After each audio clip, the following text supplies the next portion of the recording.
Hola queridos amigos, ¿cómo están a todos? Buenos días desde Santa Cruz, Bolivia. Okay, so alas 12 na pero buenos días pa rin kasi yung hapon sa kanila dito nagsisimula ng mga alauna. Parang yun yung buenas tardes sa kanila. Okay, well anyway, good morning to everyone. How are you doing? I hope you're doing fine and good and happy. Okay, so for today's video, So, ano na, time for lunch. Ay, hindi. Alam nyo, yung lunch time nila dito is nagsisimula sa 1:30 yung lunch nila dito.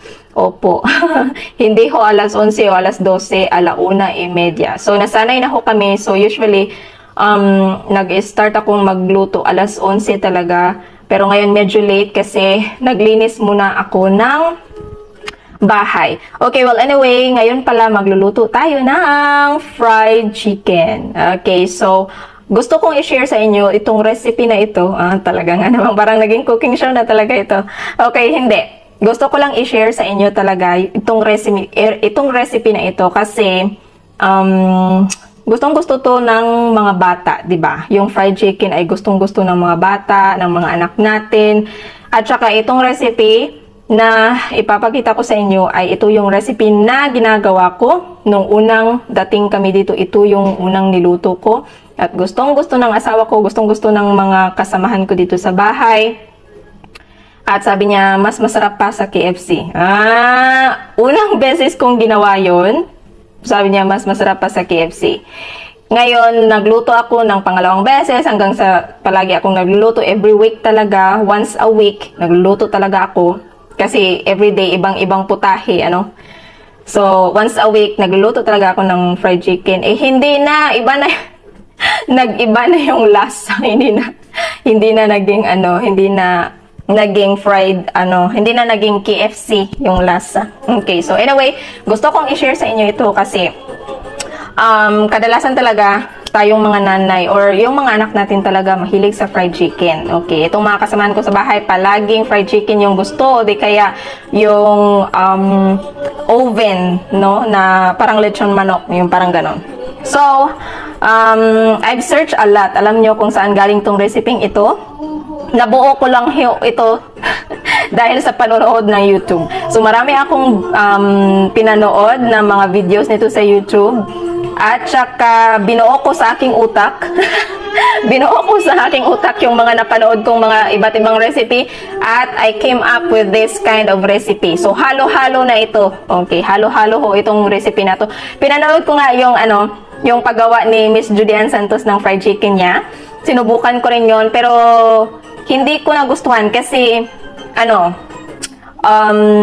medyo maalat yung nagawa ko. Yung kay Miss Judian Santos, ginaya ko talaga yung kanyang ginawa. At hindi ko siya nagustuhan kasi maalat siya masyado. Okay, ewan ko sa kanya, baka yung sa kanya hindi. Kasi ginawa ko naman yung sinabi niya sa mga instructions. So, hindi ko gusto kasi sobrang alat talaga. Lalo na kasi binabad niya buong magdamag. So, nanuot talaga yung lasa sa chicken. At napakaalat talaga kasi madami yung nilagay niya na asin, tapos nilagyan din naman niya ng sugar, pero maalat pa rin para sa akin, Pero ewan ko naman sa iba, baka yung sa iba hindi. Okay, well anyway, itong sa akin ay parang fried chicken ala Jollibee ito. So proud na proud talaga ako nung nagawa ko to for the first time. Okay, for the first time kasi doon sa Pilipinas, hindi naman ako gumagawa nito kasi meron na tayong mga crispy fry, 'di ba? Yung ready to yung ready mix na harina, tapos ginaganon lang natin, tapos nilalagay sa oil. So, ayoko, merong ganun dito, parang katulad ng crispy fry, pero mas gusto ko ako yung nagtitimpla, yung parang ganun. So, yung ingredients nito guys, it's very easy, nabibili lang natin to sa supermarket or sa mga stores sa city. At napaka-easy lang talaga. So, I hope na makatulong to sa inyo. Okay, kung hindi naman, okay lang naman, di ba? Okay, I just want to share this recipe sa inyo, okay? So, let's start. So, by the way, this is the brining solution. No? Brining solution ba tawag doon? Okay, hindi. So, ito ay brine ko ng 2 hours yung chicken. 2 or 3 hours na itong brine. Starting from 7:30 at ngayon ay alas 12 na. So, mga almost 4 hours na ito. Okay, so what is this brining solution na ginawa natin? So, ito ay tubig lang ho ito. Tubig at asin. Okay, tapos nilagyan ko ng whole ground black pepper. Tapos maraming garlic. Okay, garlic cloves. Cloves bang tawag dito? Okay, so ito ho ay brining solution. Yung kay Miss Judy Ann ho. Yung kay Miss Judy Ann Santos pala, I'm so sorry for the noise, the basura, the truck, the garbage truck is passing by. Okay, so itong, yung kang Miss Judy Ann Santos pala, yung brining solution niya is, pinakulo niya. Yung solution niya is, marami siyang nilagay doon. Okay, you can watch that on YouTube if you want. Marami siyang nilagay, mga ricados upang lumabas yung aroma at saka yung lasa ng mga ricados. Tapos, nilagyan niya ng asin at asukal. Tapos, pinalamig niya muna. Of course, dapat malamig yung brining solution nyo bago nyo ilagay yung chicken. Okay? Tapos, buong magdamag niyang brine yung chicken. So, why is it important? So, bakit mas magandang i-brine yung chicken? Or ibabad talaga siya ng matagal? Kasi guys, kapag prinito nyo na, hindi lumalabas yung dugo. Okay, 'di ba? Kadalasan kapag nagpiprito tayo, lumalabas yung dugo ng chicken, hindi siya lumalabas. Or kapag brine niyo siya, hindi lumalabas yung dugo at saka mas juicy siya sa loob, hindi siya dry. Okay? So, maraming beses na akong nagpiprito, sinubukan kong iprito yung manok na hindi brine. Sinubukan ko ring prituhin yung manok na brine ko for 1 hour only. Lumalabas pa rin yung dugo niya. So mas gusto ko yung chicken na binababad talaga siya for many hours, for 5 hours. So ako, yung ginagawa ko pagkagising ko ng umaga, if I want if I want to prepare fried chicken, pagkagising ko talaga sa umaga, ang unang ginagawa ko, take out the chicken, tapos i-brine agad. Okay? Upang ma-brine na talaga siya ng ilang oras. Kasi, ayun nga, kapag 1 hour lang, medyo lumalabas pa rin yung dugo. Nasubukan ko na yun lahat, guys. So, maraming beses na akong nag-prepare nito, syempre. So, alam ko na. So, ipapakita ko sa inyo later kung ba siya, lalabas ba yung dugo. Ito 4 hours, 3 to 4 hours na tong binabad ko.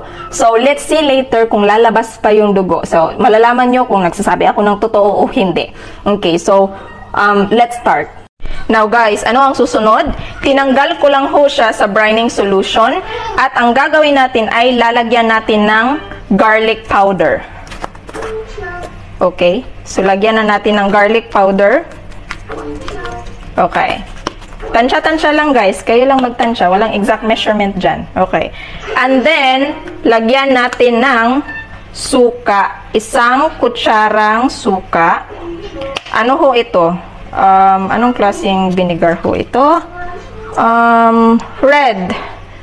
Red wine vinegar. Okay, so yeah, parang red wine vinegar ito. Okay, so any kind of vinegar would do. Yung sa atin dato puti or or white vinegar, okay? That's okay. Okay, any kind of vinegar. Alright, so pagkatapos nun ay ating haluin. Gamit ang ating kamay, haluin ho natin. Okay? Yun. Ayun. Haluin ng mabuti. Haluin ng mabuti. Okay. Alright, ayun. At wag huhugasan, hindi ho ito huhugasan. Hayaan lang muna natin while we will prepare the, the flour. Yung breading mix, okay? Ipe-prepare muna natin yung breading mix. Okay, now i-prepare natin yung breading mixture. Meron ako ditong measuring cup. This is 1 cup, okay? So gagamitin natin to for our breading mixture. So meron tayo ditong 2 plato. Bakit? Kasi malalaman nyo yan later on. Okay. Alright, so una is lalagyan natin ng 1 cup of flour. Okay, 1 cup of flour. 1 cup talaga, guys, okay? Or kung gusto nyo, kapag marami yung ihahanda nyo, pwede ding, depende na sa inyo. Kung marami yung chicken na i-prepare nyo, edi, nasa sa inyo na iyon. Okay? So, for this one, kasi maliit lang yung i-prepare natin, kasi kami lang naman ng anak ko. So, I'll just prepare 1 cup of flour. So, ilalagay na natin dito. Okay? And then, 3/4 of maizena. Ano po itong maizena? Ano po ito? Cornstarch. Cornstarch po ito. So, 3/4 cup of cornstarch. Okay? So, yun ho, yung measurement na ginagamit ko. Okay? Alright. So, 3/4 cup. The same cup lang yung ginagamit natin, pero 3/4 yung ilalagay natin. Ayun na. Alright, so ayun na. That is our mixture. And then titimplahan natin yan ng, maglagay tayo ng black pepper, ground black pepper. Okay? Lagyan natin ng maraming ground black pepper. O, depende na sa inyo. Walang exact measurement to. Lagyan natin ng garlic powder. Garlic powder. And then, lagyan natin ng seasonings. Ano kayang seasoning ito? Ano? Hindi ko alam. Complete seasoning daw yun, sabi niya. So, ako naglalagay ako ng cumin. Alright? O kumino sa kanila. Cumin. And then, lagyan natin ng paprika. Paprika. And then, lagyan ko ng chicken na flavoring na mixture. Sa atin, parang ano to eh. Magic sarap sa Pilipinas. Oo. Magic sarap to sa Pilipinas. Kaunti lang. Para may flavor lang na chicken. Alright. So, yun lang. At i-mix na natin, guys. Okay, so, depende na sa inyo kung mag-a-add kayo ng asin. Kasi, if you're going to add salt, remember na the brining solution has already a salt, right? So, nanunuot na doon yung lasa. So, may lasa na yung chicken natin. So, kapag lagyan natin to ng salt, yung breading, baka mas maaalat siya. So, hindi na natin to lagyan ng asin. Or, depende na sa inyo. If you want to put a little salt, little lang guys, wag nyo namang damihan. Okay? So, yun lang. I-mix lang natin. And then, this is our breading mix na. Alright? Now, what's next? Bakit mayroong isang plato? Or bakit may bowl dito? Alright? So, kukunan natin to. Okay, so let's take out 1 cup of this one. Or kahit 1/2 lang. Okay, 1/2 cup. Okay, 1/2 cup. Lagay natin dito sa ating bowl. Okay? And then lagyan natin ng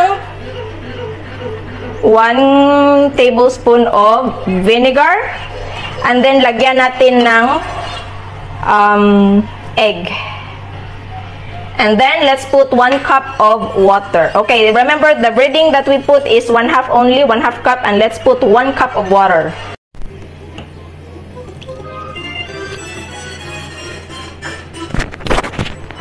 Okay, so i-mix lang natin siya, guys. I-mix lang natin siya. Alright, so bakit at para saan ba ito? Bakit mo ba ginagawa yung ganyan? Bakit kailangan pa? Okay, so before natin i-dip yung chicken natin dito, ilalagay muna natin siya dito, guys. Okay, ganun po iyon. Kaya kailangan natin itong ganitong mixture. Okay, para dumikit yung ating breading mixture. Okay, so kung sasabihin nyo ay magki-crispy fry na lang ako, wala namang problema, guys, ano? So, yung crispy fry is ready na. Ready na yun. May ricados at masarap din yun na crispy talaga yung manok nyo. Pwede rin yun.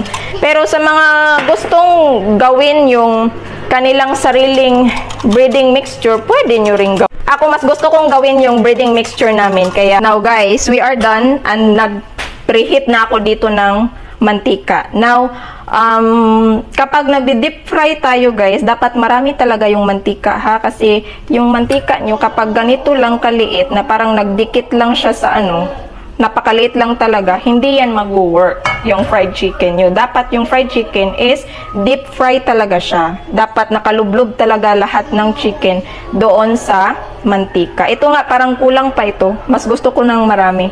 Pero wala na akong bagong mantika. Used oil na lang yung meron. Ayokong gamitin yon. Gusto ko yung bago talaga. So, ito na lang. So, marami naman ito. So, papainitin. Huwag ilagay ang chicken na hindi talaga mainit yung mantika para hindi mag-ano yung ating breading mix. Hindi humiwalay sa chicken, guys. That's the secret. Mainit na mainit talaga yung mantika bago ilagay upang hindi humiwalay ang breading mixture. Paano natin ginagawa? Unang-una ay ilalagay natin dito our chicken. Ilulublob muna natin, lagyan muna natin ng harina, breading mixture. Okay? Kapag meron na, ilulublob natin dito sa ating ginawang wet na mixture. Okay, na may itlog. Pagkatapos niyan, ay ilalagay ulit dito sa ating dry na breading mixture. Ayun. At saka mainit na ang ating oil. Oo, wala nang bubbles, hindi na kumukulo. Ibig sabihin mainit na. Okay. Tatanggalan natin ng extra. At ngayon, ito na. Ito. Okay, papakita ko sa inyo. Ng malapitan. Okay, ito talaga. Okay, so tatanggalan natin ng excess. Okay, na mga na mga flour. Now, ilalagay na natin. Ilagay natin. Ayun. Dapat nakalublob talaga. Okay. Dadagdagan natin. Kita nyo yun? Ayun. Ay, parang nag-crispy na talaga agad-agad, Okay. Dapat nakalublob. Dapat marami talagang oil. Dapat kasi wala na tayong masyadong oil. Kaya hindi masyado nalublob. Okay. Let's do the another chicken.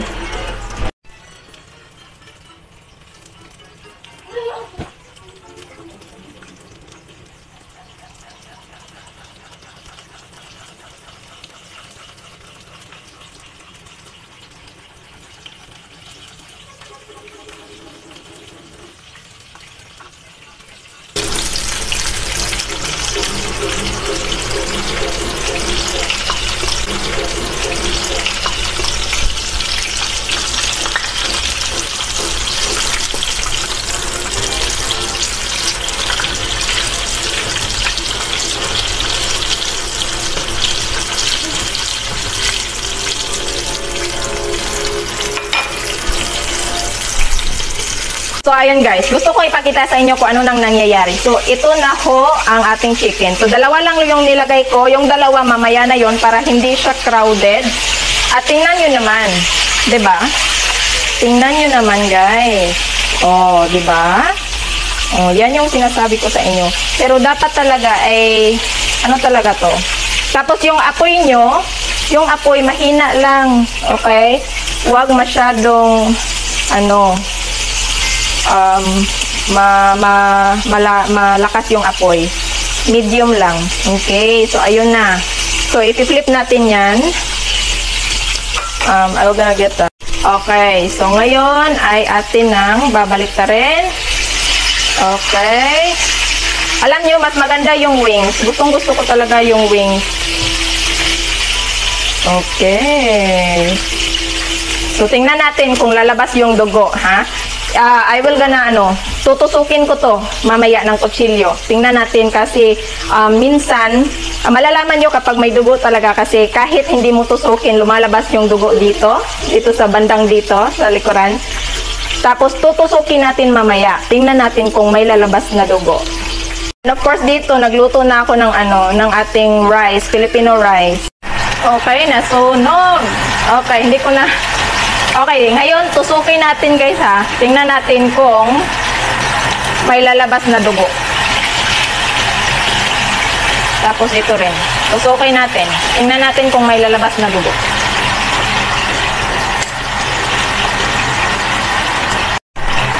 So, tingnan natin kung may lalabas na dugo.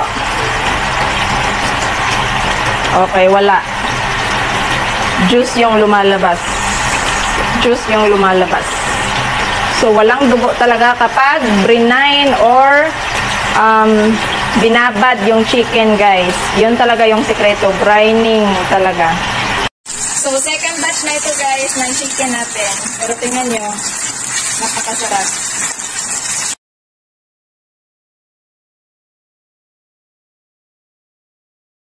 Kung naamoy nyo lang,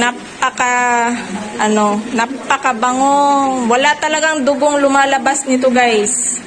Wala talaga, as in. Kain po tayo ng lunch.